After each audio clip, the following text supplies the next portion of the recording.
Recording has started now. So Amit, are you okay if we are recording this session today? Yes, I am. Very good. And are you okay that this session is being shared via social media, parts of it in forms of small snippets, and the interview on the blog and the podcast? Yes. Very cool. Yeah, so before we get started with today's show, let me quickly introduce our sponsor, PathMonk. So if you have enough visitors on your website, but too little of them are actually signing up for a demo or a trial of your SaaS product, then you face what a lot of SaaS businesses are facing. Only 2% or less of your website visitors actually leave their contact information on your site to set up a demo or to start a trial. That's what PathMonk fixes. It increases your website conversion rate by 40% or more, so it provides you with more leads from your existing website traffic. It's a simple 30-second setup and you're ready to get started.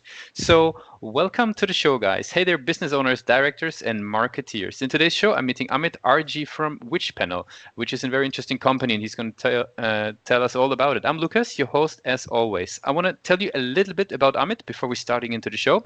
So he's the CEO and CTO, so a double head there at Richpanel. He has been building up a company before. He was an ex-partner at Xula, which they bootstrapped up to $20 million in annual revenue. So he has been spending quite some time, about 8 years now, in e-commerce, and is now building with his current team a customer service solution for enterprise e-commerce businesses. So welcome to the show, Amit. Thank you. Thank you, Lucas. Happy to be here. Very good. So tell us about your company. What is it all about? So, Lucas, we're basically a customer service platform for e-commerce stores, specifically built for online stores. And what's special about Richpanel is we have like pre-built integrators or integrations with cart platforms like Shopify, Magento, WooCommerce, and we help you create these self-service dashboards for your own customers, like for the customers of the e-commerce stores. Yep. So these self-service dashboards are a way for e-commerce stores to scale their support without really adding too many support agents on their team. And a good way for you to visualize what these self-service dashboards look like is, I'm not sure, but have you ever contacted like a Uber support, or have you ever tried canceling a ride on Uber? Cancel the ride, did not contact the support for that. Okay. So if you're familiar, and exactly, you did not contact support for it because you were able to do it using the self-service dashboard. When you go on the support page of Uber or even an Amazon, you're able to see your recent purchases or your recent rides. Gotcha. And you can click that. You can say that, I had like a cancellation fee issue. The driver started the trip without me, right? Yep. I don't want to pay for this ride. So it's a cancellation fee issue. The driver started the ride without me, and Uber is like, okay, I'm going to refund you the amount and you can book another ride and be on your way. Yep. So this is like an instant resolution for the customer.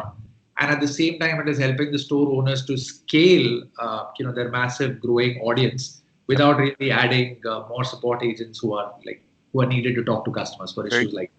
Very cool. So it sounds like you're sort of trying to address immediately within, maybe just after the purchase or in the purchase, like very immediately give a chance for a visitor or user to self-serve their needs. Very good. Very cool.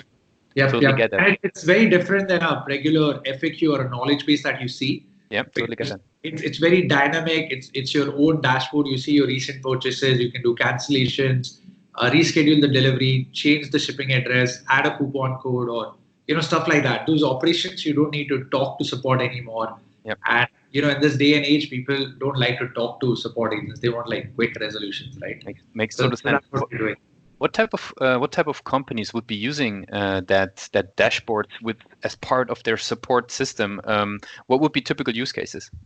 So we've seen that once you cross like $1 million in annual revenues, if you're an e-commerce store with $1 million in annual revenues, they will typically have anywhere from like 2 agents to like 5 agents, depending on how low touch or high touch your customer support is. Yep. And in many cases, we've also seen the owners or the founders, because if you're doing like a couple of $1 million, you probably have like a small team, a small e-commerce team. So what will happen is, even the founders or one of the owners is also sitting on the help desk to address these customer support queries. So that's when they things start to go out of hand and they're looking for a solution like us. So that's when they see value. but our typical clientele would be anyone above $1 million in annual revenues. And we also have clients which are doing like a couple $100 million. One client is also $500 million in annual revenues. So Yep. that's what our typical clientele looks like. Very, very cool. And maybe could you tell me, or maybe the guys listening, just one or two sentences, what does it take to get started with the platform? Is it how It's long would it usually take a company to get up and running? it's pretty much in minutes, like Hmm. literally 2 or 3 minutes. You can set up and create a Uber or an Amazon like self-service dashboard for your company. If you already have an e-commerce store on a Shopify, a Magento, a Shopify Plus, or a WooCommerce, we have written like thousands of lines of code. So you don't need to do anything. All you have to do is sign up for a free account at Richpanel, select your cart platform, follow the steps, and you'll be up and running in like just a couple of minutes. We give you like pre-default actions and integrations that we think are very common in e-commerce, Hmm. but it's pretty flexible. So if you want to add your own customer scenarios or own customer journeys, modify that self-service dashboard. It's like a drag and drop interface where you can do that too. Yep. We also offer an agent interface because it's not always possible for the self-service dashboard. For some, the self-service dashboard will pretty much automate 60 to 70% of your repeat mundane queries, Hmm. but there will be a need for some of these queries to be addressed by the agent.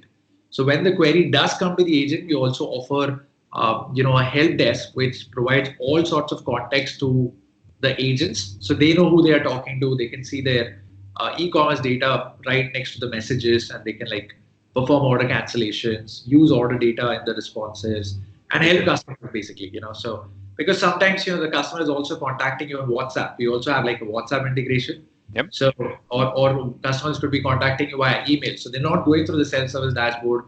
They're coming directly to the agent. So we also have like a help desk for agents to see all of this information in one place and then assist the customers. Very, very cool. I would like to understand then the customers that are currently using this, how would they usually find Richpanel? What would be a typical user journey of somebody, getting in touch with you, or what would be the channels that you guys are, winning clients through? So as of today, we're pretty new as a company. The idea itself, there are many solutions that try to address customer support, but what we are trying to do is like actually a new way of solving for the same problem, which is Yep. scaling your customer support without scaling your actual team or without adding a lot of agents. Yep. So how the clients are finding us, we did have like a few clients in the pilot, so they gave us more references. They told about Richpanel to their friends and other founders, so they reached out to us. That's one way. The other is we are also listed because we have integrations with WooCommerce or with the Magento. So a lot of these guys also find us on these platforms. Gotcha. We went live with Shopify 3 days back, like on Friday, last Friday. So like 4 days back. So we are also hoping like that will also be a medium for us to acquire new customers. Very cool. What did you learn is important when being listed on those marketplaces, let's say Shopify or any of them? What do you guys do in order to make this a successful launch on those marketplaces? I think the onboarding experience has to be customized depending on what connector do you come from. So build those individual onboarding scenarios depending on what scenario you come from, because the way you install a Shopify connector is very different than how you would connect Richpanel to a Magento one, right? Mhm. So maybe customize that was like an important learning process for us. Like how can we make the journey seamless and change the onboarding process depending on what connector you came from. So that was one thing that I would suggest everyone to think of. Sounds really good. I'm curious then, which role does the website play? Because I see that you are getting clients through referrals. You're in the different marketplaces of the different shopping platforms. What role does your own website play in the overall mix of winning clients? As of today, it's like a quick introduction. So even when they find us on the marketplaces, many a times they will go on the website to explore the full list of features. Mhm. It's like the first it's like the face of the company, right? So they pretty much go in there to explore what all they can do, and the website is sort of like a teaser for them, like what all can they do about it, and then encourage people to like actually try the product and do the sign up. So that's the role that the website is playing. We don't have like a ton of organic traffic as of now. That's something that we're working towards. Yeah. But yeah, as of today, the website is like a introduction or a teaser to customers, getting people excited about the product.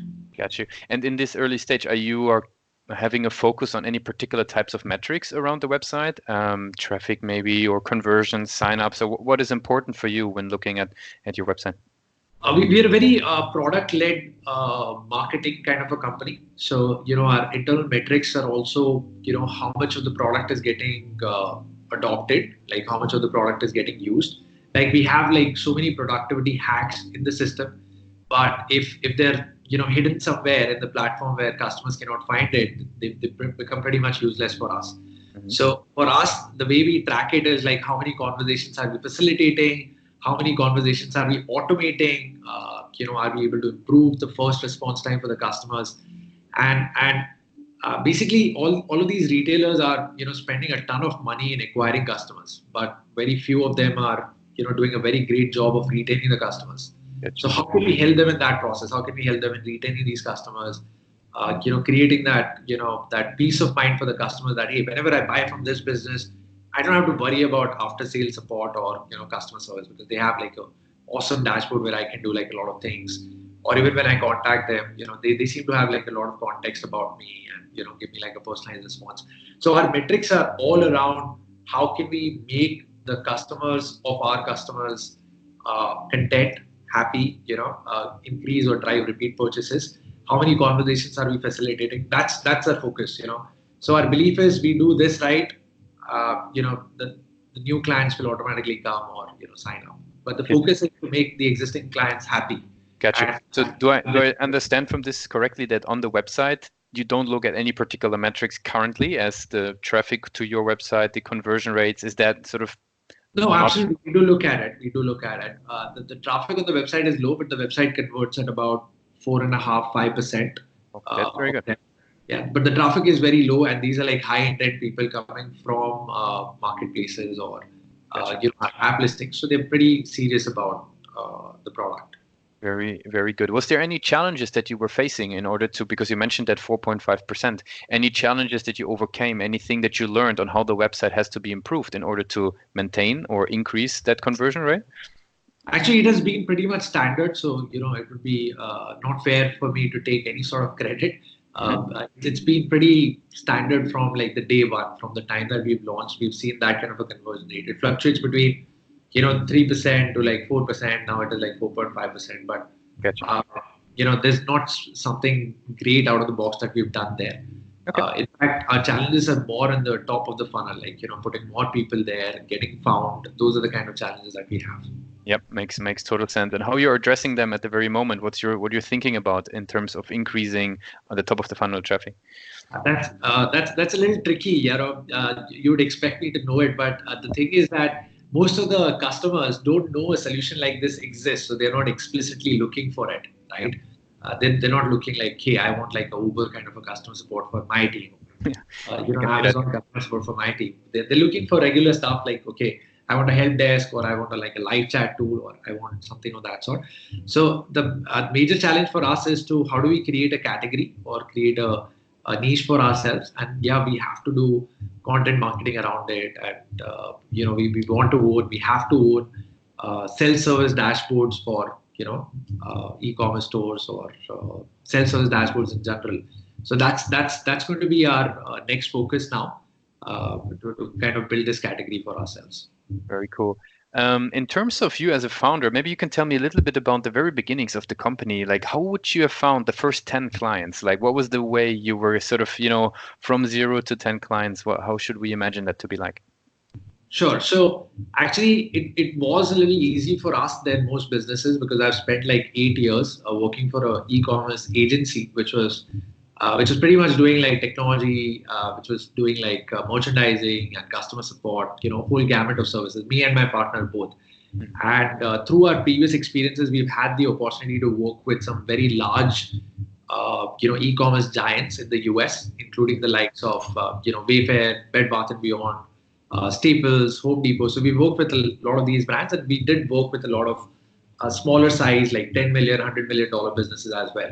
So when we were sort of like launching this, we had like existing connections and relationships with clients. We were like, hey, what do you think of this idea? We're thinking of something on those lines. And it would be unfair for us to take full credit for the idea because our clients are very much responsible for shaping the product to where it is today, right? So we pretty much built it alongside them. That's how we started. That's probably the best way to do it. So it sounds really, really good. We were fortunate to have those clients and those kind of relationships. Yeah. Very cool. And in today's, when you are sort of, starting your day and you're starting to work, like, how do you inform yourself? How do you educate yourself to become a better founder than you were yesterday, let's say? So what is stuff that you're reading, checking out, listening to? I do make a point to like read a lot of books, and that certainly helps me. So one of the challenges that I have, which I try to turn into a positive, I do stay like a little far away from my office, so it's like a 1 hour commute each way. Wow. Yeah, it's long. So I usually travel, in a cab. I've stopped driving because of the traffic here. So I'm usually on my Audible, and I try to like, use that time to learn a few things. And when I'm reading these books, sometimes, I do realize that sometimes we become so subjective, we forget the high level objective. You're so hell bent upon completing your list of tasks. It's important to like, pause 30 minutes in a day and see, hey, what are the things that really matter, right? If you only had 6 hours of work remaining or 8 hours of work remaining, what is it that you will not do? Because that's sometimes more important than what you're going to do, is to decide what is it that you have to absolutely like, not do in your day to day, or how to like unclutter it and do it for everyone else in the team as well, right? Not just yourself, but, make sure that the priorities for everyone is very clear. Very, very cool. Very good advice there. So maybe one last thing.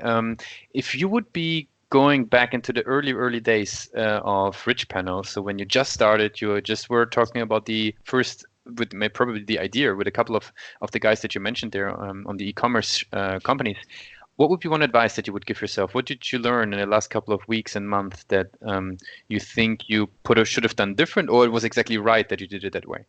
No, I've made like a lot of mistakes on the way, and I think one of the biggest takeaway would be, especially for tech founders, because I'm guilty of that mistake too. Sometimes we get so attached to our product, uh, you know, we don't focus so much on the problem as opposed to the, what we should be doing is, instead of obsessing over the product, we should be obsessing over the problem that the client has. Even at times that would mean you accepting that, hey, the 2 or 3 things that you've been working on for the last couple of weeks are useless, right?